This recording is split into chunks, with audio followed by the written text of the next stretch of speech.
A glass jar of water boils in an MRI machine. In defiance of proverbs, Blue watches it. When Blue wins, which is always, she moves on to the next thing.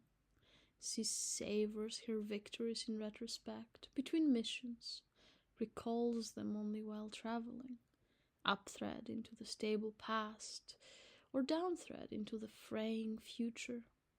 As one recalls beloved lines of poetry, she combs or snarls the strands of time sprayed with the finesse or brutality required of her, and leaves.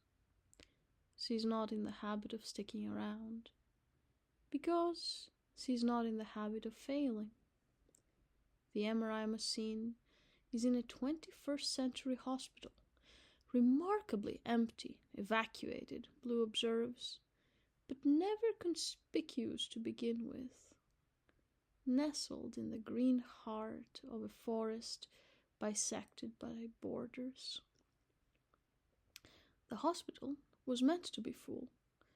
Blue's job was a delicate matter of infection. One doctor in particular to intrigue with a new strain of bacteria, to lay the groundwork for twisting her world towards or away from biological warfare, depending on how the other side responded to Garden's move. But the opportunities vanished, the loophole closed, and the only thing there for Blue to find is a jar labeled "Read by Bubbling." So she lingers by the MRI machine, musing as she does on the agonies of symmetry, recording the water's randomness, the magnetic bones settled like reading glasses on the thermodynamic face of the universe, registering each bloom and burst of molecule before it transforms. Once it translates the last of the water's heat into numbers, she takes the printout in her right hand and fits the key of it into the lock of the letter-strewn seat in her left. She reads, and her eyes widen. She reads, and the data get harder to extract from the depths of her fists clench. But she laughs too, and the sound echoes down the hospital's empty halls. She is unaccustomed to being thwarted. Something about it tickles, even as she meditates on how to phase-shift failure into opportunity. Blue shreds the data sheet and the ciphertext, and then picks up a crowbar. In her wake, a seeker enters the hospital room's wreck, finds the MRI machine, breaks into it. The jar of water is cool. She tips its tepid liquid down her throat. My most insidious Blue. How does one begin this sort of thing? It's been so long since I last started a new conversation. We are not so isolated as you are, not so locked in our own heads. We think in public. Our notions inform one another, correct, expand, reform. Which is why we win. Even in training, the other cadets and I knew one another as one knows a childhood dream. I'd greet comrades I thought I'd never met before, only to find we'd already crossed paths in some strange corner of the cloud before we knew who we were. So, I am not skilled in taking up correspondence, but I have scanned enough books and indexed enough examples to essay the form. Most letters begin with a direct address to the reader.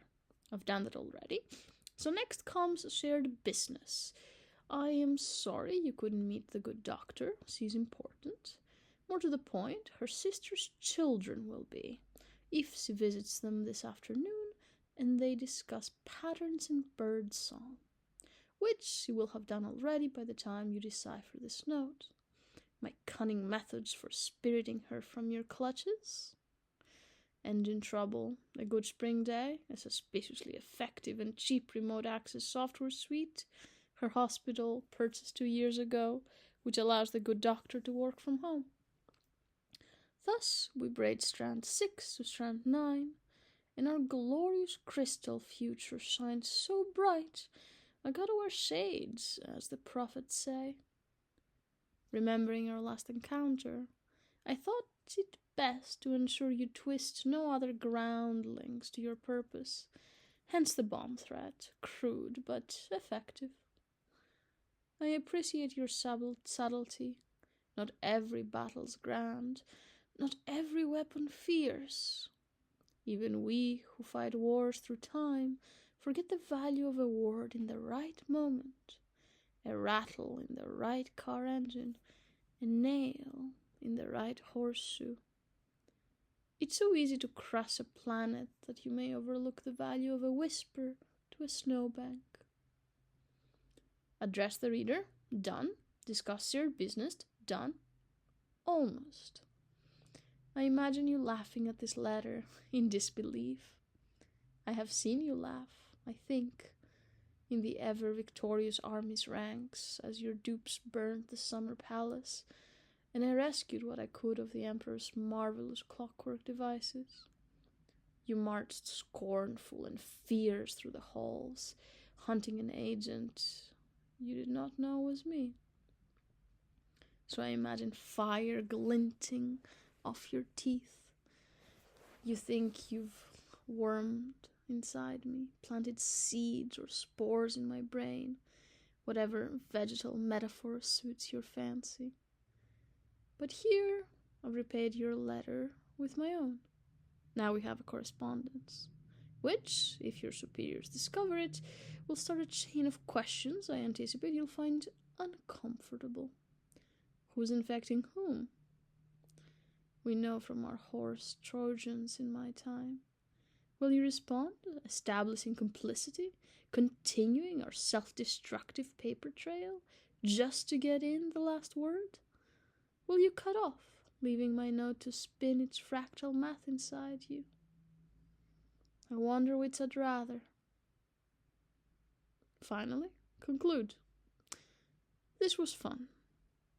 My regards to the vast and trunkless legs of stone. Red.